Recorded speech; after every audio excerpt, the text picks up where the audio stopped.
Mi hermano se llevó el crédito de los $6 que envié para salvar la granja familiar. Pero cuando lo confronté en Navidad me llamaron mentirosa y me echaron. Volví con pruebas bancarias que los dejaron sin palabras. Tengo 32 años, soy abogada en Chicago, y necesito contar esta historia porque lo que pasó en Navidad del año pasado básicamente destruyó mi relación con mi familia, o sea, al menos la versión falsa de esa relación que había estado viviendo toda mi vida sin darme cuenta. Supongo que debería empezar por el principio, cuando dejé la granja en Illinois para irme a estudiar leyes a la ciudad.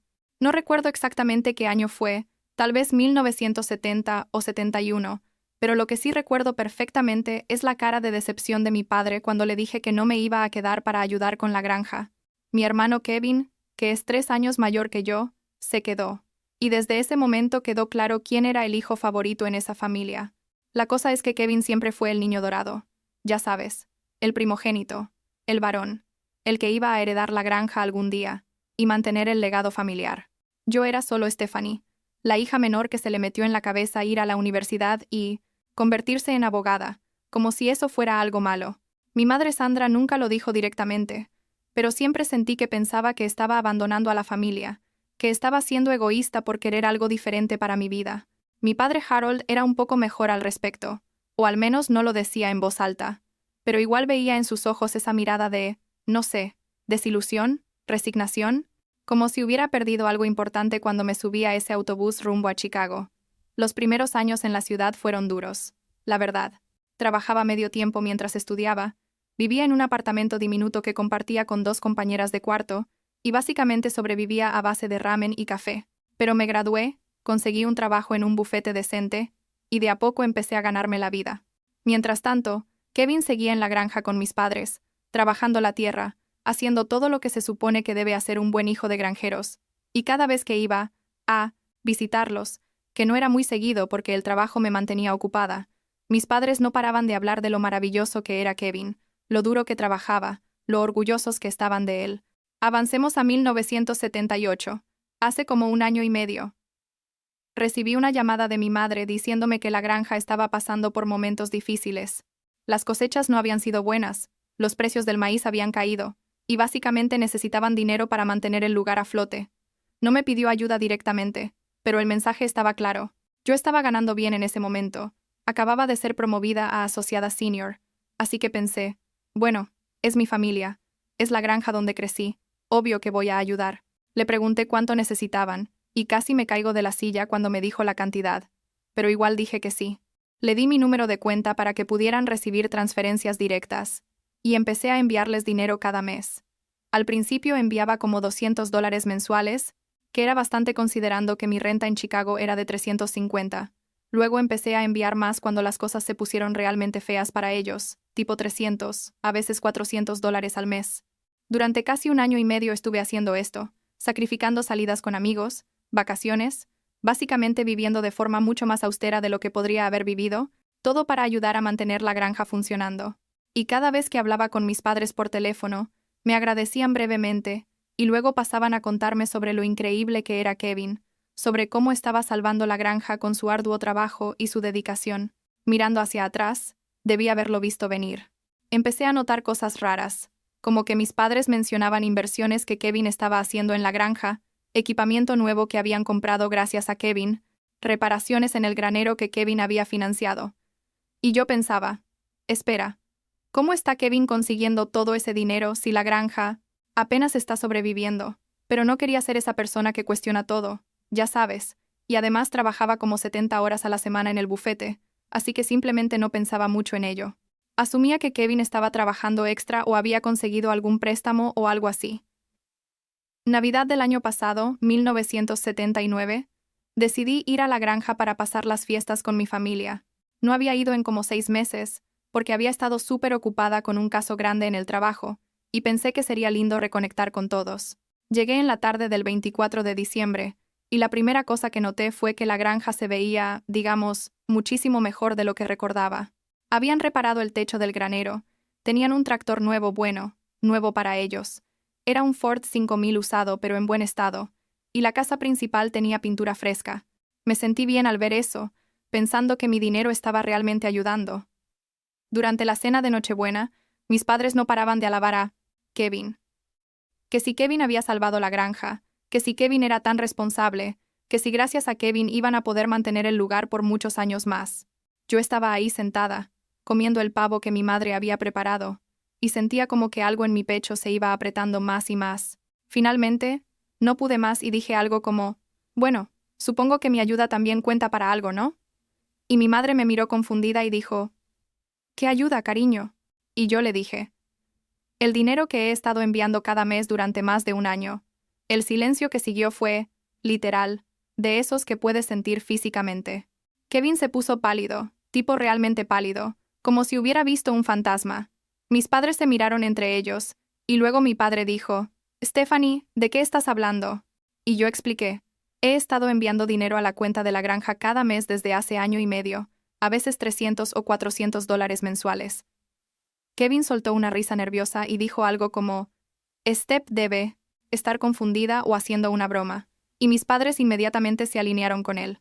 Mi madre dijo, cariño, no hemos recibido ningún dinero tuyo. Toda la ayuda ha venido de Kevin. Él ha estado trabajando extra y sacrificándose por la familia. No podía creerlo, simplemente no podía. Miré a Kevin directamente a los ojos, y él no podía sostenerme la mirada. Le dije, Kevin, diles la verdad.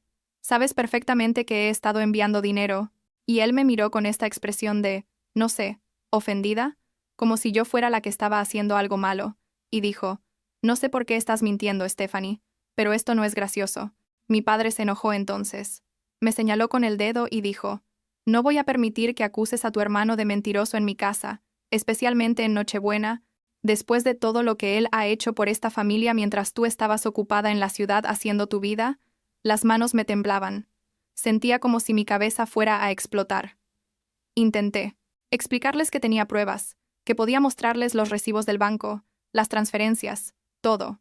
Pero mi madre negó con la cabeza y dijo que estaba siendo dramática, que siempre había sido celosa de Kevin, que no podía aceptar que él fuera el héroe de la familia. Y eso me partió, ¿sabes? Porque no era sobre ser el héroe o no, era sobre la verdad, era sobre el hecho de que literalmente había estado sacrificándome económicamente para ayudarlos, y mi propio hermano se estaba llevando el crédito. Kevin se levantó de la mesa entonces y dijo que no iba a quedarse sentado escuchando mis mentiras. Se fue al porche, y mis padres lo siguieron para consolarlo, dejándome sola en el comedor con el pavo a medio comer y las luces del árbol de Navidad parpadeando como si nada hubiera pasado. Me quedé ahí sentada no sé cuánto tiempo, tal vez 10 minutos, tal vez media hora, sintiendo cómo todo lo que pensaba sobre mi familia se desmoronaba. Eventualmente subí al cuarto donde solía dormir cuando era adolescente, y me quedé despierta toda la noche, escuchando a mis padres y a Kevin hablando en voz baja en la planta baja. A la mañana siguiente, el 25 de diciembre, bajé con mi maleta ya empacada. Mis padres estaban en la cocina preparando el desayuno navideño, y me miraron sorprendidos.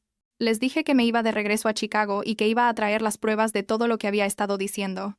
Mi madre intentó detenerme, diciendo que no fuera ridícula, que era Navidad, pero yo ya había tomado la decisión. Me subí a mi Honda Civic, un modelo 78 que acababa de comprar, y manejé las 3 horas de vuelta a Chicago con la radio apagada, solo pensando en lo estúpida que había sido. Llegué a mi apartamento como al mediodía, me cambié de ropa y fui directamente al banco.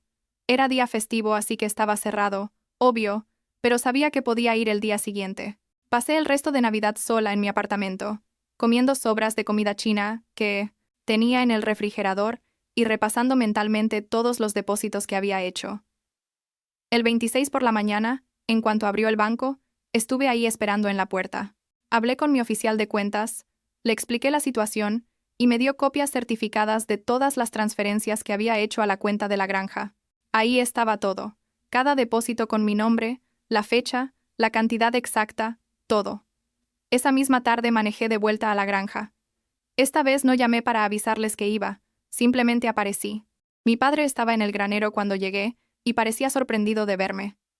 Le dije que necesitaba hablar con él y con mamá, y con Kevin también.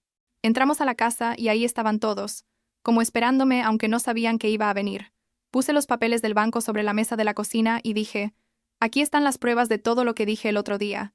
Mi madre tomó los papeles y los revisó, y vi cómo su expresión cambiaba de confusión a algo que parecía duda. Pero entonces mi padre dijo, estos papeles podrían ser falsificados. Cualquiera puede falsificar documentos bancarios. Y yo me quedé ahí, completamente incrédula. Kevin ni siquiera miró los papeles, solo seguía con la cabeza agachada. Le dije a mi padre, ¿estás bromeando? Son documentos certificados del banco, tienen el sello oficial y todo. Pueden llamar al banco ellos mismos para verificar. Pero él insistió en que yo estaba tratando de difamar a Kevin, de quitarle el mérito de todo su trabajo duro. Mi madre entonces dijo algo que realmente me destrozó. Dijo, Stephanie, siempre has tenido problemas con Kevin desde que eran niños. Siempre has querido ser la favorita. Y ahora que finalmente tu hermano está recibiendo el reconocimiento que merece, no puedes soportarlo. Y eso fue todo para mí, ¿sabes? No era solo que no me creyeran.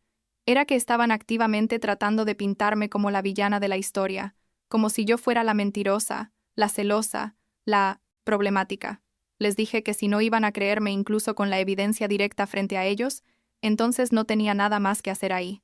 Mi padre me dijo que tal vez era mejor que me fuera si iba a seguir causando problemas. Miré a Kevin una última vez, esperando que dijera algo, que admitiera la verdad. Pero él solo se quedó ahí en silencio, dejando que nuestros padres me destrozaran. Tomé mis papeles del banco, los guardé en mi bolso, y salí de esa casa pensando que probablemente nunca volvería. Cuando llegué a mi carro, mi madre salió corriendo detrás de mí. Pensé que finalmente iba a decir algo razonable, que había cambiado de opinión o algo así, pero no.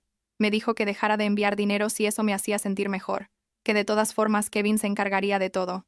Fue como un golpe final, tipo, ni siquiera después de ver las pruebas estaba dispuesta a cuestionar a Kevin. Le dije, no te preocupes, no voy a enviar ni un centavo más, y me fui. Los siguientes 6 meses fueron raros. Seguí con mi vida en Chicago, trabajando en el bufete, saliendo con amigos, haciendo las cosas normales que hace una persona de 32 años en la ciudad, pero había esta parte de mí que se sentía completamente vacía, como si hubiera perdido algo fundamental. No hablé con mis padres en absoluto durante ese tiempo, ni una llamada, ni una carta, nada, y honestamente, tampoco me hicieron falta tanto como pensé que lo harían. Supongo que te das cuenta de cuánto valor real tiene una relación cuando la quitas de tu vida y tu día a día no cambia tanto. Un sábado de junio, como a las 9 de la mañana, alguien tocó mi puerta.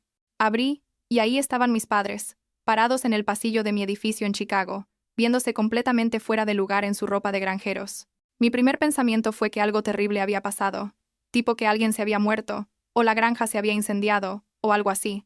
Les pregunté qué hacían ahí, y mi madre empezó a llorar inmediatamente. Mi padre se veía avergonzado. No podía ni mirarme a los ojos. Los dejé entrar, y nos sentamos en mi pequeña sala de estar. Mi padre finalmente habló y dijo que habían venido a disculparse. Explicó que la granja había empezado a ir mal otra vez en los últimos meses, que Kevin no había podido mantener las cosas funcionando como antes.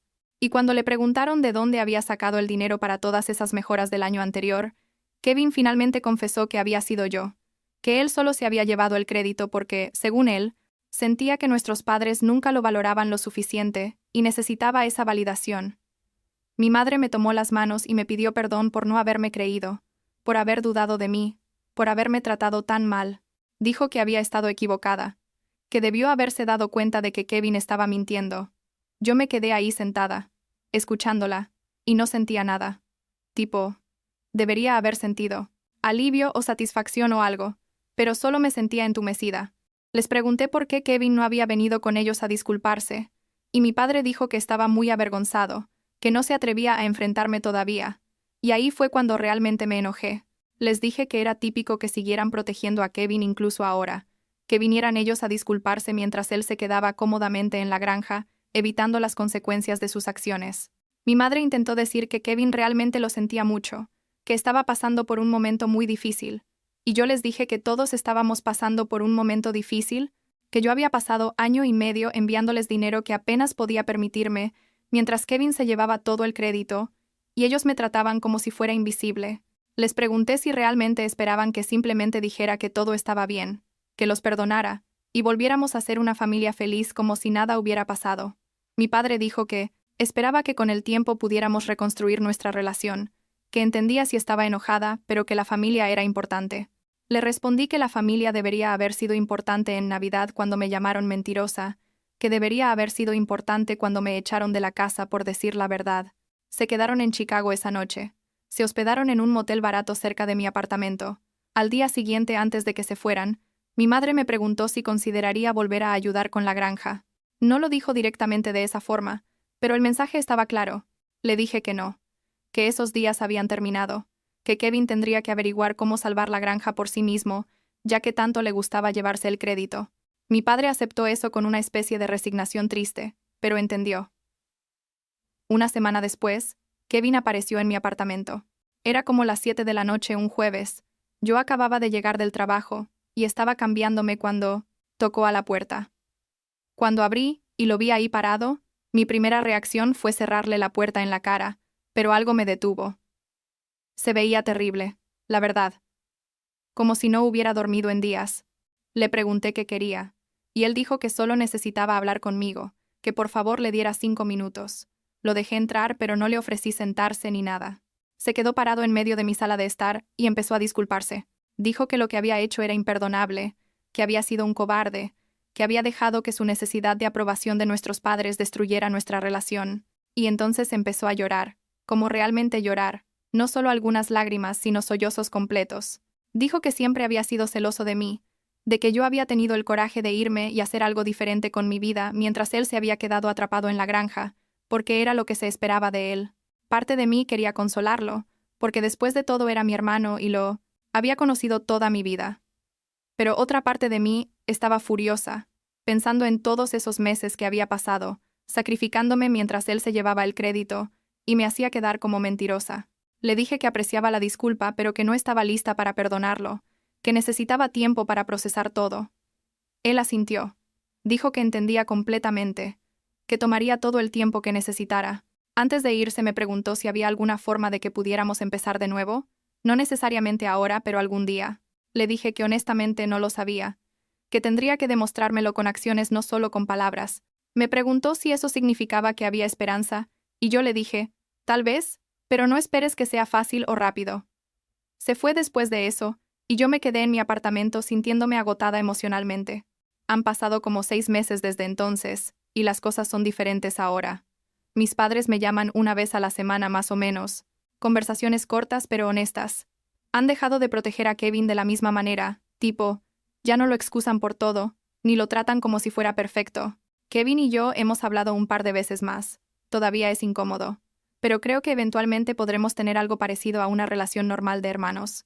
No sé si alguna vez podré confiar en él completamente otra vez, pero supongo que el tiempo lo dirá. La granja sigue funcionando pero apenas, y yo no he vuelto a enviar dinero ni lo haré. Eso es algo que he dejado muy claro. Si van a salvarla, tendrán que hacerlo por su cuenta o buscar ayuda en otro lado. Parte de mí se siente culpable por eso. Pero la mayor parte sabe que establecer ese límite es lo más saludable que puedo hacer por mí misma. No puedo seguir sacrificándome por personas que no me valoraban hasta que me necesitaron. ¿Me explico? La semana pasada mi madre me envió una carta escrita a mano, algo que nunca había hecho antes. Era larga, como 3 páginas, hablando sobre todos los errores que había cometido como madre, sobre cómo había fallado en tratarnos a Kevin y a mí de manera justa, sobre cómo estaba tratando de ser mejor. Al final me preguntó si consideraría visitarlos para el Día de Acción de Gracias este año. Todavía no le he respondido porque no estoy segura de qué quiero hacer. Una parte de mí quiere dar ese paso, intentar reconstruir algo con ellos. Otra parte todavía está enojada y herida, y no lista para sentarme en esa mesa del comedor otra vez. Supongo que lo que he aprendido de todo esto es que la familia no es solo sangre o tradición o historia compartida, es también respeto y confianza, y estar dispuesto a creer en alguien incluso cuando es incómodo o desafía tus suposiciones. Mis padres no hicieron eso por mí cuando más lo necesitaba, y Kevin me traicionó de la peor manera posible. Pero están intentando hacer las cosas bien ahora, y eso tiene que contar para algo, ¿no? No sé si alguna. A veces volveremos a ser como antes. Y honestamente, no estoy segura de que quiera eso. Lo que teníamos antes estaba construido sobre una base falsa, donde mi valor era constantemente minimizado. Lo que sí sé es que no voy a volver a permitir que me traten así. He trabajado demasiado, y he logrado demasiado como para dejar que nadie, ni siquiera mi familia, me haga sentir menos de lo que soy. Tal vez eso me hace difícil o poco dispuesta a perdonar, no lo sé, pero es donde estoy ahora, y eso es suficiente por ahora, supongo.